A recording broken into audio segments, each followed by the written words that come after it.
Hello, my dear gardeners. It's time to decorate today. I love my garden. It's gorgeous. We love to spend time in it during the day, but then when the evening comes, we are all moving into the house. So I bought several night lanterns, and I have several other pieces which can be used to extend the garden life and to go into these semi-shades and romantic shadows and places, because garden looks so much different during the sunset, right? So I bought 3 lanterns from Marshall's. Some of these details has to go, and I will try to see if they will add this beautiful and extra layer to the garden, or they will be just another tchotchke. Well, I'm hoping that it all will come beautifully together. And we have this table here. Usually when we have dinners outside, when the family is only here, we eat here. When we have guests, we move this table into the middle of the lawn. And I have a feeling that together with candles on the table and all the lights spread around the garden, that feel of a romantic evening and wonderful ambience will be there. So let me show you what I have. Well, the latest wonderful acquisition was these 3 lanterns, and they are solar lanterns. And I purchased them from, I believe, Marshall's or Home Goods. I forgot. Whatever. They were sitting for several weeks in my garage. So what's good and what bad about them? They are great because they are solar. So here is this solar battery which collects light from the sun. I have to open it up, peel it, and then at night I can put switch on, and here is the light which shines down through this nice pattern of wicker, artificial wicker. So I think it will look good in the garden. Well, I'm glad that industry finally caught up, and we see more of these wicker creations in the stores, because last year I was not able to find anything. I was creating my own parts for the back patio. But now artificial wicker is solidly moving in, and more beautiful things are coming up. Okay, another feature about this is these little flowers which I'm going to take out. I really don't like them. I think that look at this, without those flowers, these lanterns look so good. So those little guys, they have to go.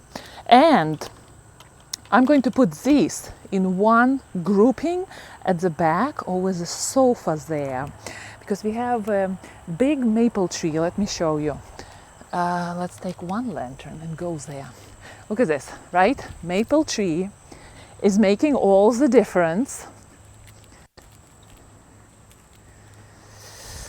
And the plan is, you see that big branch there?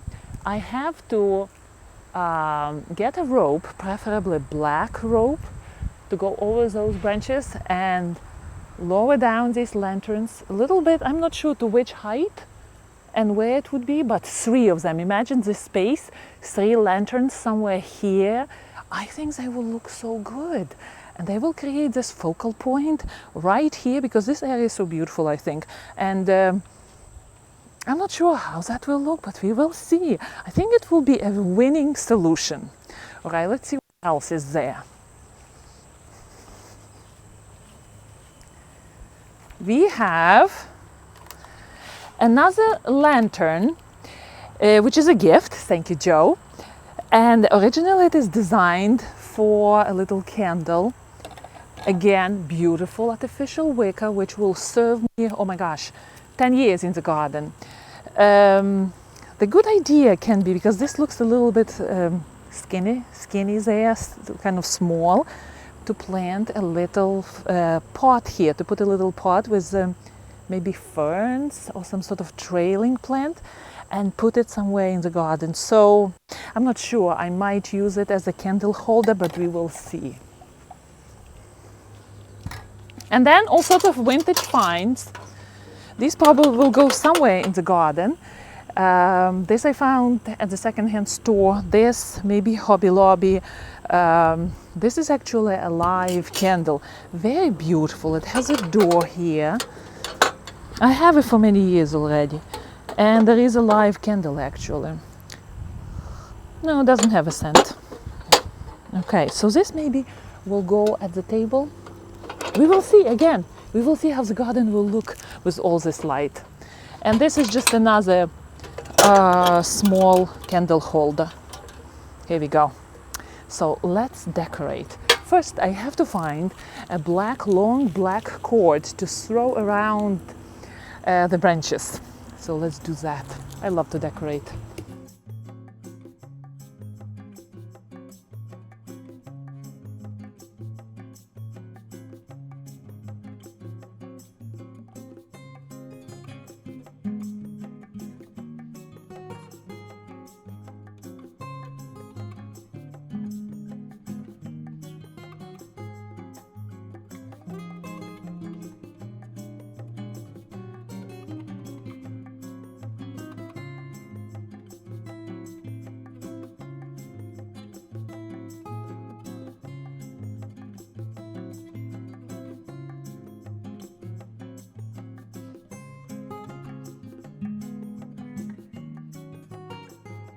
My plan was simple.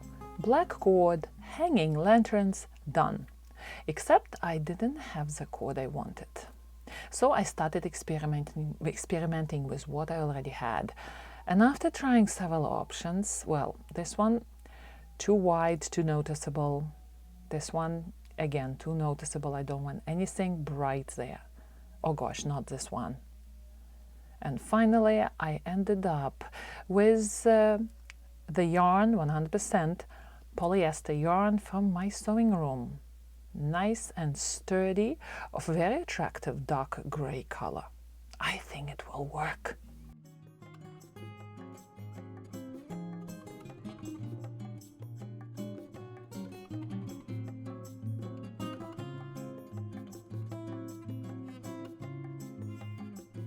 Of course, choosing the thread was only half the story. Now I had to get it over those very high branches. And who said I'm not a good thrower? Well, we're about to find out.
And finally, here we are.